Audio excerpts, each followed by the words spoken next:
Hello friends, তোমাদেরকে আজ একটা কথা বলতে চাই। কি কথা জানো? ভালোবাসার কথা। আসলে নিঃস্বার্থভাবে ভালোবাসতে না পারলে পথে না আসাই ভালো। শুধু শুধু একজনের মন নিয়ে খেলার তোমার কোনো অধিকার নেই।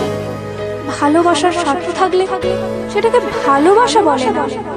ভালোবাসার যারা স্বার্থ খোঁজে তারা বিনিময়ে কখনো নিঃস্বার্থভাবে ভালোবাসা পায় না। যদি তুমি সত্যি কাউকে ভালোবাসো তাহলে তুমি শত কষ্টে থাকার পরেও তোমার প্রিয় মানুষটির একটু মুখের হাসি তোমার সব কষ্টকে ম্লান করে দেবে। কারো মন নিয়ে খেলার ইচ্ছা নিয়ে ভালোবাসার অভিনয় করলে জেনে রেখো তোমায় নিয়েও একদিন। তাই অভিনয় করে কাউকে ভালোবেসো না। ভালোবাসলে মন থেকে বেশো, দেখবে তুমিও তার মনে থাকবে।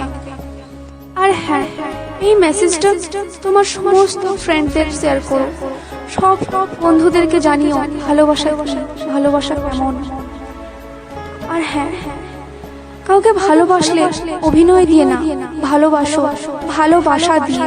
দেখবে পৃথিবীর সব থেকে সুখী মানুষ তুমি, শুধুই তুমি।